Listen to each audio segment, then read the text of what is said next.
Okay, this is Dr. Kraus, and I'm recording a little video for you on geographical locations that we need to know for the study of the New Testament. And this is part two.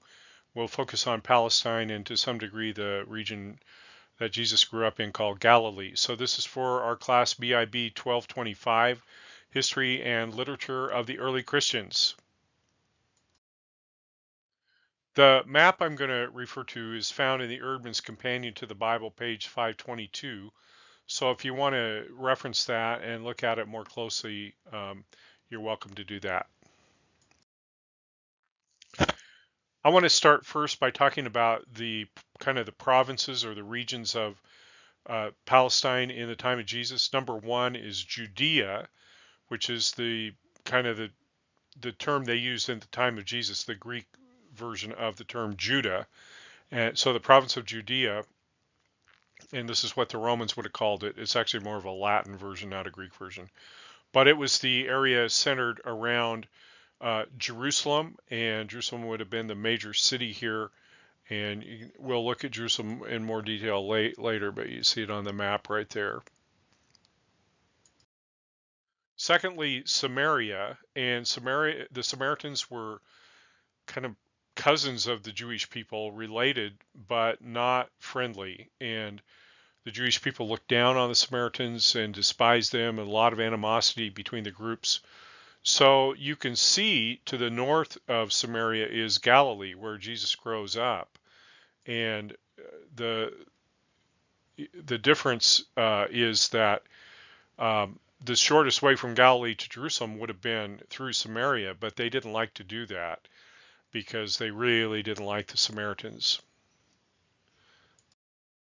Third, the region that we call Galilee. This was a Jewish region, but had more Gentiles than Judea certainly would have, and a little more rural, not quite as sophisticated, and people from there would have been considered country people or kind of country bumpkins almost. But a lot of the action in the Gospels in particular takes place in Galilee. And fourth, the region that we call Perea, and Perea is just a Greek word that means something like other side of or across. So this is the other side of the Jordan River from Jerusalem, and that's where it gets its name. And so as we mentioned before, that when they came to Jerusalem from Galilee, they would tend to cross the Jordan River and then go down the valley on one side or the other and come about here to Jericho and then go up to Jerusalem so that they could avoid going through Samaria. So it does figure into the New Testament a little bit. It wasn't a heavily populated area, but mainly Jewish. So I want to look at 11 geographical features that are on this map that I want you to know for the exam. And first we'll look at Damascus. So we're zeroing in the map a little bit. Damascus was up to the north and was not a Jewish city, but at the same time had a lot of Jewish people in Damascus. So we know this is where Paul is sent to hunt down these Jewish really traitors who become Christians and put them in chains and maybe try them and have them executed. And so Damascus, an important city. In Acts chapter 9, it tells us that in Damascus there was a disciple named Ananias. The Lord called to him in a vision, Ananias. Yes, Lord, he answered. The Lord told him, go to the house of Judas on Straight Street, or the old translation, the street called Straight. And this was a big main street that just really was straight. It went right through the city in this day. This picture shows the street called Straight now, what it looks like. There's a Roman arch here that you go through, and it's a big tourist region, although right now Damascus is really involved in a lot of civil war, and so it's not a safe place to go for tourists anymore. I've never been there. I'd love to get there someday. Secondly, the city of Tyre, and you can see here it's over on the Mediterranean coast in a region called Phoenicia. So these are the Phoenicians, not a Jewish region. Some Jews here, but not very many. and this would be in the modern country of Lebanon. Tyre was an important city at the time, a very wealthy city actually, because it did a lot of uh, sea trading, and the Phoenician merchant army or merchant navy was located here.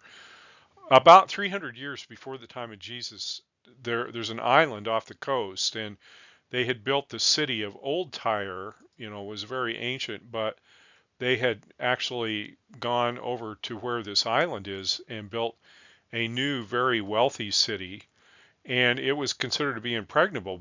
Impregnable. They couldn't get to it. It was on an island, and so it had a kind of had a wall all the way around the island, and nobody could touch it. But when Alexander the Great came, he said, "Well, poo on that, and I'll show them." And so he just builds a causeway across the ocean, and marches his army to the city of Tyre, and they see him coming, can't stop him, and basically they surrender the city. This had happened many years before the time of Jesus, but you get a couple of references to Tyre in the Gospels. This one in Matthew 15. Leaving that place, Jesus withdrew to the region of Tyre and Sidon. A Canaanite woman came from that vicinity, and then you get the story about her. But not a Jewish region, and it's the one time that we see Jesus really getting out of the Jewish territory in Palestine to the region of Tyre. Third place, the Sea of Galilee. There's a big freshwater lake, and the province of Galilee was to the north and to the west of the Sea of Galilee, but about a 20-mile long lake, very important source of fresh water. But the Sea of Galilee is actually below sea level. So if today you were to cut a canal from the Mediterranean Sea over here to the Sea of Galilee, the water would rush in and would fill up this whole valley with water all the way down to the Dead Sea and even beyond. So they don't want that to happen, and it's really important freshwater lake.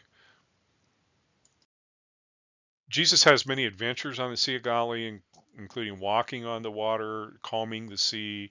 These all take place on the Sea of Galilee. This verse, Jesus left the vicinity of Tyre and went through Sidon. That means he would have gone north for a little while, and then down to the Sea of Galilee into the region of the Decapolis. So this is a picture I took years ago on a boat tour thing on the Sea of Galilee. Just a wonderful, delightful, beautiful place, freshwater lake. And then moving to the west and a little bit south, the village of Nazareth, where Jesus grows up. And this is up in the hills above the Sea of Galilee, so above sea level, and would have been a pretty good climb from Capernaum or one of the towns on the Sea of Galilee all the way up to Nazareth. You get this verse in Matthew chapter 2. Nazareth shows up several times in the Gospels, but after Herod died, an angel of the Lord appeared in a dream to Joseph, the father of Jesus, in Egypt, and said, "Get up, take the child and his mother, go to the land of Israel." Having been warned in a dream, he withdrew to the district of Galilee, and he went and he lived in a town called Nazareth. So this is how, according to Matthew, he gets there. We know from Luke that this is the birthplace and the hometown of Mary, his mother. We don't know that Joseph was born there, but he ends up there and raises Jesus. His father and his mother raised Jesus in this town. It wasn't a very big town in the time of Jesus, maybe a couple hundred people. They now have this large church called the Church of the Annunciation, and you can visit it. It's supposed to be over the dwelling that Mary received the visit from the angel Gabriel. Next, moving over to the coast, not too far away from Nazareth actually, but a very different city, Caesarea. And sometimes there are several cities in the ancient world called Caesarea, named after Caesar. So this one we call Caesarea Maritima, or sometimes Caesarea Maritimi, and that just means Caesarea by the sea. This was a Roman city. This is a reconstruction and shows what maybe it looked like. They have done a lot of excavation in Caesarea in the last 40 years or so. And you can see that it had a walled-in harbor, very, very safe harbor, where ships would not be damaged even in a hurricane, and could not be stolen by pirates. But it had beautiful buildings, was built by Herod the Great. This is where the Roman people like Pontius Pilate liked to live. They didn't like being in Jerusalem, hot, dusty, too many Jews, and so they would stay here. You get in Acts chapter 10 this story, just a clip here. At Caesarea, there was a man named Cornelius, a centurion, in what was known as the Italian regiment. So the centurions in the New Testament are military people, but they're settled, so they have government responsibilities. This is a very wealthy and powerful man, and Peter goes and ministers to him, and he becomes the first Gentile convert. Number 6, Sychar, this little village, and you can see that this is in Samaria, between these two famous mountains, Mount Ebal and Mount Gerizim.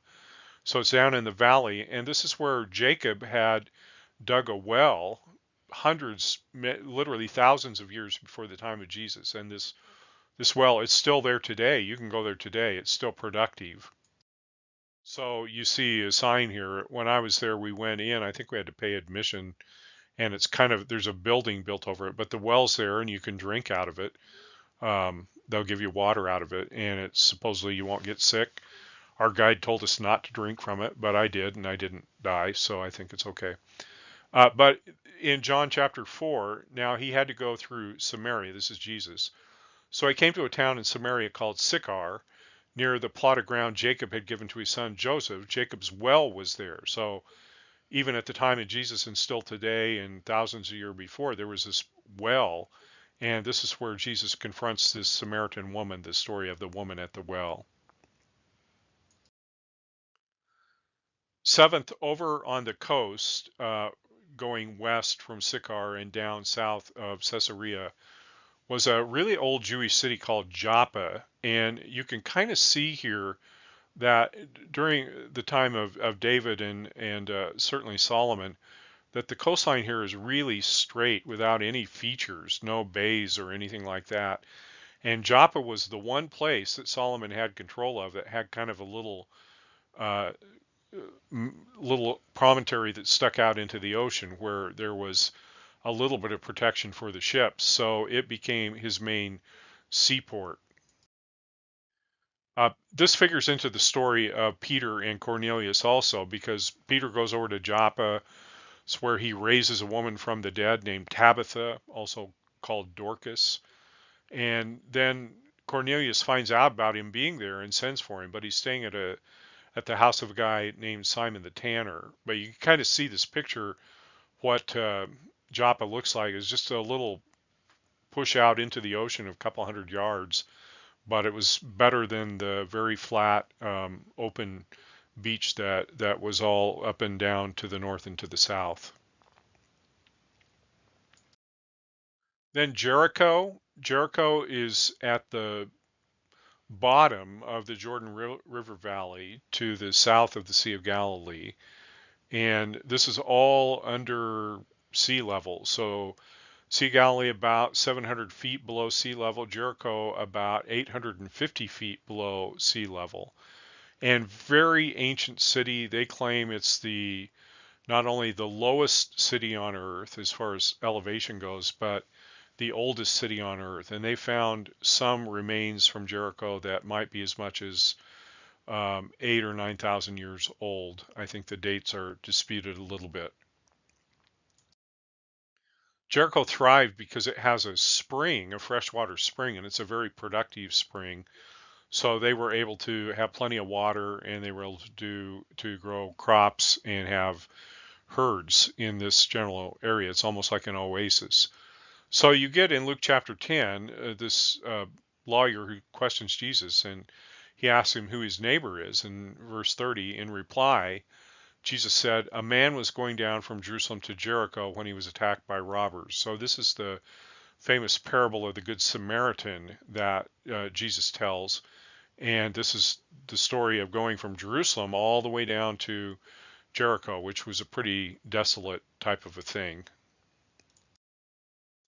Number 9 is Jerusalem itself. And so you can kind of see here from Jerusalem down to Jericho, this would all be downhill. If I remember right, it's about 20 miles or so. I would love, if I ever get back to Jerusalem, to walk the Jericho Road. It's something that you can do. They say you should take 2 days to do it to be safe, and they have guest houses along the way. But you're going from Jerusalem, that's about 2,400, almost 2,500 feet in elevation above sea level, to Jericho, which is getting close to 1,000 feet below. So you got over 3,000 feet a drop in elevation in not a very far distance. So if I ever walk this, I want to go down, not up. But Jerusalem was the great city of the region. It was the temple city, and lots of people would come to visit there. This is a reconstruction of maybe what it looked like at the time of Jesus, and you see the Mount of Olives in the background. And there's just many texts like this. I chose this one, Mark 10. They were on their way up to Jerusalem. In other words, they're coming up from Jericho with Jesus leading the way, and he tells what's going to happen there. So this is where Jesus spends a lot of time, but also where he is crucified and where he is risen from the dead. Very important city. The 10th one, Bethlehem, just south of Jerusalem, about 6 miles, not a really big place, more of a village than a city. And this is the city of David, and this is where the family of Joseph is from, and maybe he is from that city originally, some people think. And so he has to go there for a Roman government reason, maybe taxation, to census that they do, and be recorded. And this is where he and his new wife Mary are when Jesus is born. So it's the birthplace of Jesus. If you go to Bethlehem today, Bethlehem was an Arab city, a Palestinian city, but traditionally a Christian Arab city, not Muslim. And that's still somewhat true, although a lot of the Christian Palestinians have left the Palestine now in Israel and emigrated to other countries. But they have a church, the Church of the Nativity, that dates back to the 300s, to Helen, the mother of Constantine, who probably built the original church here. It's been rebuilt a number of times, but the Church of the Nativity. And to get in, this is the main entrance. It's called the Door of Humility, and it's only about 3.5 feet, 4 feet high. So unless you're really short, some kind of a midget, you have to bend over and humble yourself to get into the church, and that's by design. So out in front of this is a big open area called Manger Square, the Church of the Holy Manger. And Manger Square is a big place to be on Christmas Eve. I'd love to be there sometime. I know Alan Dunbar has been there, and many people. I'd love to be there on Christmas Eve and see what it's like. Then finally, the Dead Sea, and I won't say much about it except that this is where the Jordan River ends up. So it starts up here, Sea of Galilee, about 700 feet below sea level. The Jordan River flows down this valley. All of this is below sea level, ends up in the Dead Sea, and the elevation of the Dead Sea goes up and down a little bit because of the depth of the water at various times, but about 1,400 feet below sea level. So it is the lowest spot on the face of the earth in elevation. And again, if you were to cut a canal from the Mediterranean Sea, it would fill all of this region. The water would just rush in. All of this would be full of water in very short order.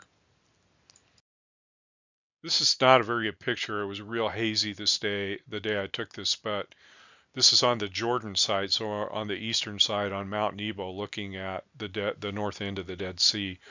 Very desolate. Nothing can grow in it. It's way too salty, but also very beautiful and very deep blue. So these are the places that you'll need to know for the midterm exam, and especially, I don't have them marked on this slide, but the provinces of Judea, Samaria, Galilee, and Perea. Thank you.